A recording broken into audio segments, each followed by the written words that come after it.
Hello my dear student. आज हम लोग का सब्जेक्ट जो है वो सब्जेक्ट है हेल्थ प्रमोशन। हेल्थ प्रमोशन में हम लोग सेक्शन 1 पढ़ रहे हैं जिसको न्यूट्रिशन कहते हैं। आज हम लोग न्यूट्रिशन में जानेंगे कि न्यूट्रिशन में हम लोग पढ़ रहे हैं आज की पोषणीय शिक्षा, यानी हम लोग का चैप्टर का जो नाम है वो है पोषणीय शिक्षा यानी न्यूट्रिशनल एजुकेशन। इसमें हम लोग का आज का टॉपिक जो है वो टॉपिक है पोषणीय शिक्षा एंड न्यूट्रिशनल एजुकेशन। जाने के न्यूट्रिशनल एजुकेशन क्या होता है, तो हम लोग जानते हैं कि हम लोग जिस तरह से एक मशीन होता है, जिस तरह से एक मशीन को चलाने के लिए किसी ऊर्जा की जरूरत पड़ती है, किसी शक्ति की जरूरत पड़ती है, किसी पावर की जरूरत पड़ती है, उसी तरह से हम लोग का भी शरीर एक प्रकार का मशीन है और इसको भी चलाने के लिए ईंधन की जरूरत पड़ती है, ऊर्जा की जरूरत पड़ती है और शक्ति की जरूरत पड़ती है। हम लोग जानते हैं कि भोजन जो होता है अनेक प्रकार के तत्वों का मिश्रण होता है, जो कि हम लोग का होता है। जब भोजन हम लोग करते हैं तो उस भोजन से हम लोग को शक्ति और तापमान मिलता है। कहने का तात्पर्य होता है कि सबसे पहले हम लोग भोजन को जाने कि भोजन होता क्या है। तो हम लोग जानते हैं कि भोजन क्या है, अनेक प्रकार के जो तत्व होते हैं उन सभी का मिश्रण है। वही मिश्रण को हम लोग पाने के लिए भोजन को करते हैं और भोजन से हम लोग को मुख्य रूप से तापमान और ऊर्जा मिलता है। जिस तरह से हम लोग मशीन को चलाने के लिए ईंधन या किसी भी प्रकार की इस तरह की ऊर्जा की जरूरत पड़ती है, उसी तरह से हमारे शरीर को भी चलाने के लिए ऊर्जा की जरूरत पड़ती है। और वो ऊर्जा कहाँ से मिलता है, हम लोग के भोजन से मिलता है। जानेंगे कि इसमें होता क्या है। एक बात को और हम लोग देखेंगे तो आज हम लोग का है पोषणीय शिक्षा। इसमें क्या होता है कि हम लोग जानते हैं कि खाना हम लोग खाते हैं, लेकिन यदि आपके खाना बनाने की विधि आपको मालूम नहीं रहेगा या किसी भी चीज को पकाने का आपका विधि मालूम नहीं रहेगा तो उस भोज्य पदार्थ के पोषक तत्व क्या हो सकता है, नष्ट हो सकता है। और जब नष्ट हो जाएगा तो आप जिस चीज के लिए खा रहे हैं या कोई भी चीज के लिए आप माने पोषक तत्वों के लिए खा रहे हैं वो पोषक तत्व आपको मिल नहीं पाएगा।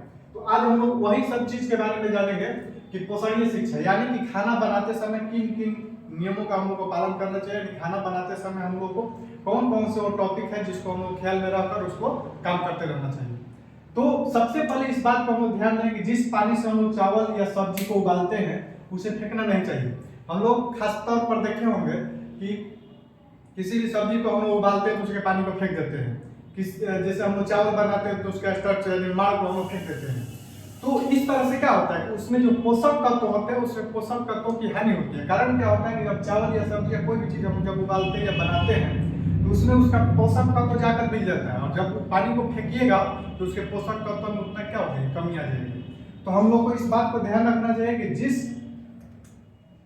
पानी से हम लोग चावल बनाते हैं या सब्जी को उबालते हैं उस पानी को हम लोग को फेंकना नहीं चाहिए, उस पानी को भी हम लोग यूज में लाना चाहिए। इससे क्या होगा कि आपके पोषक तत्व तो भरपूर मात्रा में आपके शरीर में मिलेगा। उसके बाद आलू को बिना छीले उबालना, ये भी बात को हम लोग को ध्यान रखना चाहिए कि जो हम लोग आलू उबालते हैं या जो भी आलू हम लोग उबालते हैं या सब्जी हम लोग जब बनाते हैं तो उस दौरान हम लोग देखे होंगे हमेशा क्या करते हैं आमतौर पर कि आलू को छील देते हैं, उसके बाद उबालना चालू करते हैं, सब्जी बनाते हैं। इससे क्या होता है कि हम लोग जानते हैं कि आलू के जो छिलका होता है उसमें पोषक तत्व तो भरपूर मात्रा में पाया जाता है। और यदि हम लोग आलू को छील कर खाते हैं या आलू को छील कर उबालते हैं तो उस स्थिति में आलू के पोषक तत्वों में कमी आती है। तो इसलिए आप जिस पोषक तत्वों के लिए आलू खाते हैं उसमें पोषक तत्वों में कमी आ जाती है। उसके बाद कटी हुई सब्जियों को पानी में ज्यादा देर तक नहीं छोड़े। हम लोग क्या करते हैं कभी कभी कि कोई भी सब्जी को काट कर और पानी में छोड़ देते हैं, यानी जब तक यूज में नहीं आता तब तक पानी में छोड़े रहते हैं। तो ये भी एक बैड हैबिट्स है। यदि पानी में ज्यादा देर तक कटे हुए सब्जियों को छोड़िएगा तो वो पोषक तत्व किसमें आ जाएगा, पानी में आ जाएगा और उस पानी को क्या कर देगा, फेंक दीजिएगा। तो जिस पोषक तत्व के लिए आपने सब्जी खा रहे हो वो पोषक तत्व आपको नहीं मिलेगा। उसके बाद इस बात को भी ध्यान रखना चाहिए कि सब्जी को हम लोग बहुत महीन नहीं करना चाहिए, यानी सब्जी को कम से कम काटने का कोशिश करना चाहिए। यानी उसका जो पीस हम लोग बनाते हैं उसको बड़ा बड़ा रहने देने से क्या होगा, उसके पोषक तत्वों में कमी नहीं आएगी। ये भी एक है। उसके बाद सब्जियों को धोकर काटना चाहिए। कभी भी सब्जी को जब हम लोग काटते हैं, हम लोग आमतौर पर क्या करते हैं कि सब्जी को काट कर तब धोते हैं, जबकि खाना बनाने का गलत विधि है। खाना बनाने का विधि में क्या होता है कि पहले सब्जी को धो लीजिए उसके बाद उसको काटिए। इससे क्या होगा, उसका जो पोषक तत्व है या उसका रस जो है पानी में नहीं मिलेगा, वो क्या हो जाएगा, उसी में रहेगा। लेकिन मान लीजिए सब्जी को काट कर धोइएगा तो उसका पोषक तत्व पानी मिल जाएगा और पानी को आप क्या करेगा, फेंक दीजिएगा, तो उस पोषक तत्व की हानि हो जाएगी उसको। उसके बाद खाना बनाने वाले बर्तन को, जब भी हम लोग खाना बनाते हैं तो खाना बनाने वाले बर्तन को हम लोग क्या करना चाहिए, खुला नहीं छोड़ना चाहिए आमतौर पर। कारण क्या होता है कि अनेक प्रकार के जीवाणु या अनेक प्रकार के जीव जंतु उसको टच में आएंगे तो हो सकता है कि आप खाना बनाइएगा तो उससे संक्रमण की संभावनाएं बढ़ जाएगी। तो इस बात को भी हम लोग को ध्यान रखना चाहिए कि कभी भी खाना बनाते हैं तो खाना बनाने वाले जो बर्तन होते हैं उसको हम लोग खुला में नहीं रखना चाहिए, उसको हम लोग सुरक्षित जगह पर रखना चाहिए। उसके बाद सब्जी या अन्य खाद्य पदार्थ सामग्री जो भी होता है उसको हम लोग तेल में, आज के डेट में देखे होंगे कि मैक्सिमम लोग खाना खाते समय क्या होता है, फ्राई किया हुआ खाना ज़्यादा खा रहा है। आज के डेट में फ्राई किया हुआ खाना का बहुत प्रचलन चल रहा है। रेस्टोरेंट में जाइए, कहीं भी जाइए, हर जगह आपका फ्राई मिलेगा, दाल से लेकर सब्जी से लेकर या जो कुछ भी, चावल से लेकर जो कुछ भी हम लोग खा रहे हैं आज के डेट में मैक्सिमम हम लोग आइटम से है या खाद्य सामग्री जो है वो तेल में तले हुए मन मिल रहा है, जो कि स्वास्थ्य के लिए हानिकारक है। हम लोग कोशिश करना चाहिए किसी प्रकार की सब्जी या अन्य खाद्य सामग्री जो भी हम लोग करते हैं उसको कम से कम तलने की कोशिश करना चाहिए। इससे क्या होगा, उसके पोषक तत्वों में ह्रास नहीं होगा और हम लोग को गैस्ट्रिक से भी हम लोग बचने का बचेंगे। उसके बाद खाना में ज़्यादा सोडा का प्रयोग नहीं करना चाहिए। हम लोग देखे हो कि आमतौर पर ऐसे तो इधर बहुत कम होता है, लेकिन जब आप होटल के खाना खाएंगे तो वहाँ पर क्या होता है कि खूबसूरत यानी किसी भी चीज़ को खूबसूरत दिखाने के लिए लोग सोडा को डाल देता है। इसे जैसे पूरी छान रहा है तो सोडा डाल देगा तो पूरी और गोला गोला होने लगेगा, थोड़ा सुनहरा फूलने लगेगा। तो हम लोग को कोशिश करना चाहिए खाने में कम से कम सोडा का उपयोग करना चाहिए। इससे हम लोग क्या होगा, हम लोग का शरीर ठीक रहेगा। उसके बाद राजमा, चना, मूंग दाल या मटर या इत्यादि इस तरह के जो भी जिसको हम लोग भिजा के खाते हैं, जैसे हम देखेंगे राजमा हुआ, चना हो गया, मूंगफली हो गया या मूंग दाल हो गया, मटर हो गया, इस सब चीज़ को फुला कर यदि आप खाते हैं और ये अंकुरित हो जाता है तो उस अवस्था में इसका पोषक तत्वों में वृद्धि हो जाता है। तो हम लोग कोशिश करना चाहिए कि अपने खान पान में प्रतिदिन इस तरह के भी हम लोगों को, जैसे राजमा हो गया, चावल हो गया, मूंग दाल हो गया, मटर हो गया, इस तरह के जो बीज वाला पदार्थ होते हैं उसको यदि भिगा कर खाएंगे, यदि अंकुरित करके खाएंगे तो उस दौरान आपको क्या होगा, उसके पोषक तत्वों में वृद्धि हो जाता है और आपके भरपूर मात्रा में और प्रचुर मात्रा में मिलने लगता है। तो ये हम लोग जाने कि पोषणीय शिक्षा का मतलब कि खाना बनाने की विधि क्या क्या होता है, यानी खाना बनाते समय हम लोग कौन कौन से विधि को अपनाना चाहिए। इससे क्या होगा कि इस तरह के यदि आप खाना बनाने की विधि को अपनाते हैं तो आपके पोषक तत्व जो होंगे आपके शरीर में प्रचुर मात्रा में विद्यमान रहेंगे और मिलेंगे। तो इसमें आपको जाने। उसके बाद अगला टॉपिक हम लोग का पोषणीय मूल्यांकन, यानी पोषणीय मूल्यांकन क्या होता है, यानी न्यूट्रिशनल असेसमेंट क्या होता है। न्यूट्रिशनल असेसमेंट आप देखे होंगे तो आज के डेट में आंगनबाड़ी केंद्र पर हर महीना लोगों को, बच्चा लोगों को बुलाया जाता है और उन लोगों का नाप होता है, नाप तौल किया जाता है। उसका क्या, तो कहने का तात्पर्य होता है कि किसी भी व्यक्ति के भोजन के बारे में हम लोग जो उसका आकलन करते हैं, ठीक है ना, या जानकारी प्राप्त करते हैं, उसी को हम क्या बोलते हैं, पोषणीय मूल्यांकन। कहने का मतलब पोषणीय मूल्यांकन उसे कहते हैं कि इसमें किसी भी व्यक्ति के पोषण स्तर का हम लोग पता लगाते हैं। उस व्यक्ति का पोषण स्तर कितना है, मतलब प्रोटीन कितना है, कार्बोहाइड्रेट कितना है, कितना कम है, कितना ज्यादा है, कितना मात्रा उसकी जरूरत है, इन सब चीज के बारे में हम लोग इसका नॉलेज रखते हैं, जिसको हम बोलते हैं पोषणीय मूल्यांकन, न्यूट्रिशनल असेसमेंट। अगला हम लोग का टॉपिक है पार्श्वीकरण। जानेंगे पार्श्वीकरण क्या होता है। पार्श्वीकरण में हम लोग जानेंगे क्या होता है। देखिए, पार्श्वीकरण एक प्रकार की प्रक्रिया है, इसके बारे में 9वीं क्लास 7वां क्लास हर क्लास में पढ़ाया जाता है। जाने कि पार्श्वीकरण क्या होता है। पार्श्वीकरण एक प्रकार की प्रक्रिया है जिसमें क्या होता है, दूध को गर्म किया जाता है, फिर उसको ठंडा करके पैकेट में भर के उसको बेचा जाता है या उसको यूज में लाया जाता है। आप देखे होंगे आज के डेट में सुधा, अमूल या अन्य प्रकार के जो पैकेट वाले दूध होते हैं, सभी पैकेट पर आप लिखे होंगे, देखिएगा तो लिखा गया होता है पार्श्वीकृत दूध। पार्श्वीकृत दूध का मतलब यही होता है, पार्श्वीकरण एक प्रकार की प्रक्रिया है। इसमें दूध को जो हम लोग का होता है लगभग हम लोग को 63 से 70%, 63 डिग्री सेल्सियस से 75 डिग्री सेल्सियस या 70 डिग्री सेल्सियस तक इसको क्या करते हैं, तापमान पर गर्म करते हैं।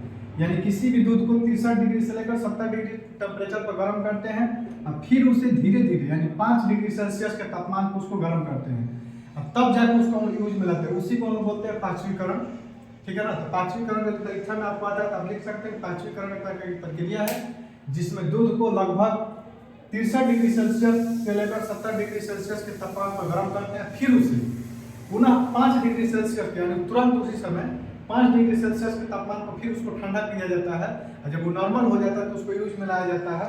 उसी को हम बोलते हैं पार्श्वीकरण प्रक्रिया। जाने कि पार्श्वीकरण प्रक्रिया से फायदा क्या क्या है, यानी पार्श्वीकरण हम लोग क्यों करते हैं। तो पार्श्वीकरण की सबसे पहली फायदा ये है कि जो भी दूध में हानिकारक जीवाणु होते हैं उसका नष्ट हो जाता है, यानी कि दूध में पाए जाने वाले जो जीवाणु होते हैं हानिकारक, तो पार्श्वीकरण से क्या होता है, नष्ट हो जाते हैं, इसलिए वो दूध हम लोगों के लाभदायक हो जाता है। साथ ही साथ दूध के पोषक तत्व तो सुरक्षित रहते हैं।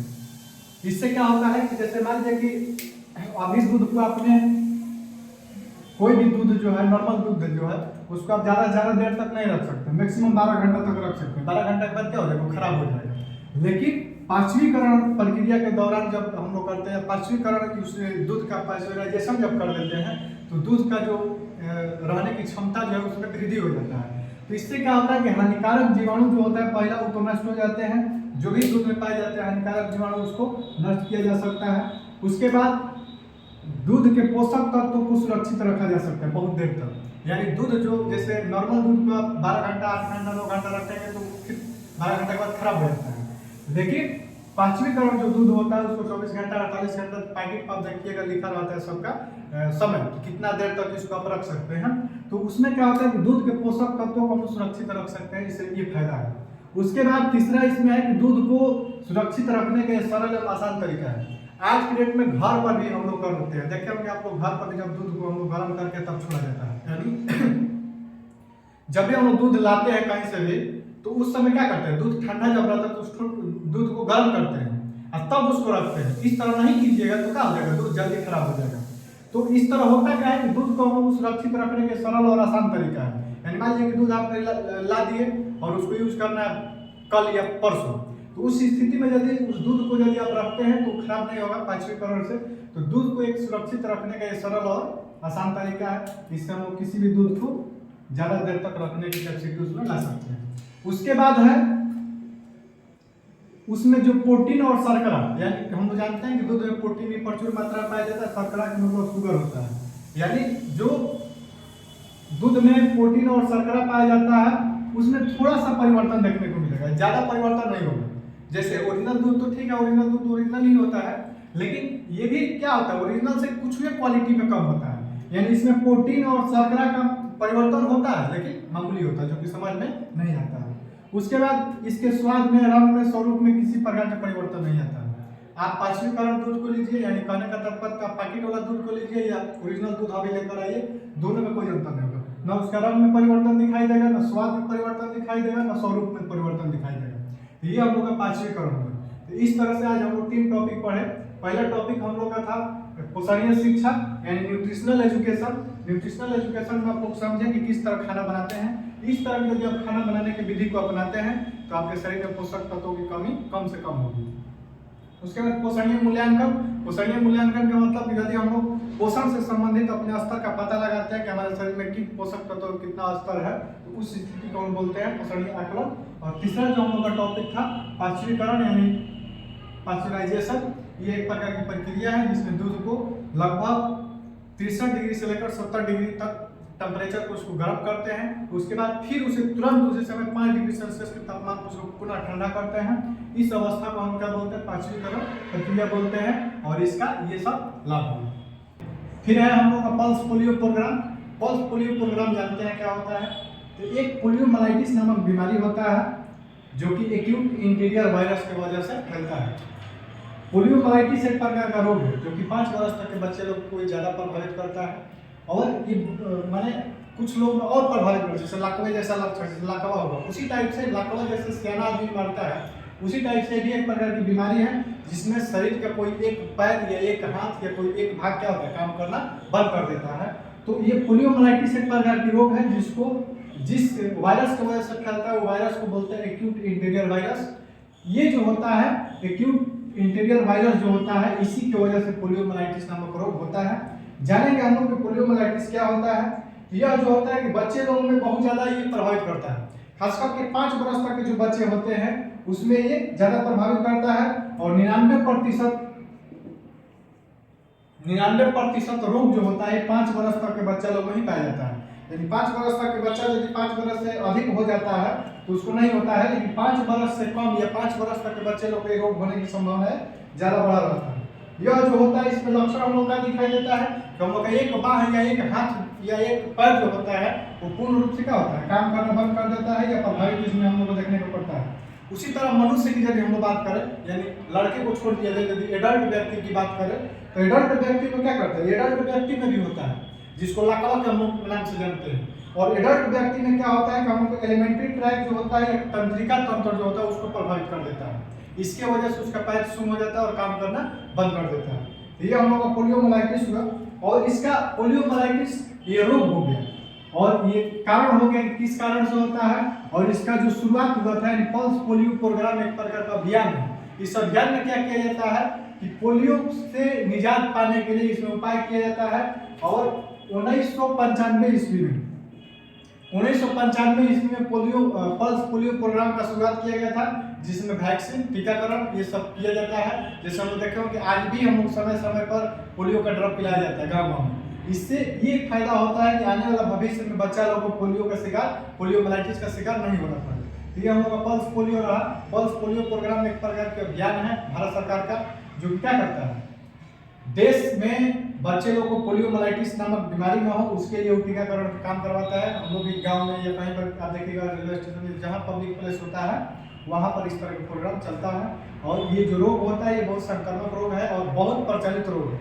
ये जो होता है 99% 5 वर्ष तक के बच्चे लोग में ज़्यादा प्रभावित करने की संभावना बढ़ी रहती है। ऐसे होता है एडल्ट व्यक्ति में भी। तो एडल्ट व्यक्ति में यदि होता है तो उसको लाकवा का हम लोग नाम से जानते हैं।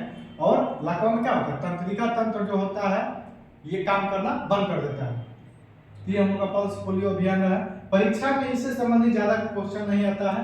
इसमें 1 नंबर का सवाल आ सकता है कि पोलियोमाइलाइटिस नामक बीमारी किन वायरस की वजह से होता है। तो आप लिख सकते हैं एक्यूट इंटीरियर वायरस है, या कभी कभी एक्यूट इंटीरियर वायरस लिखकर आप पूछता है कि इस वायरस से कौन सी बीमारी होता है, आपको लिखना पड़ेगा पोलियोमाइलाइटिस। और कभी कभी ये भी पूछता है कि पल्स पोलियो प्रोग्राम का शुरुआत कब किया गया था, तो आप लिख सकते हैं 1995 ईस्वी में किया गया था। तो ये हम लोग का रहा पल्स पोलियो प्रोग्राम। ठीक है, फिर मिलेंगे हम लोग अगले वीडियो में।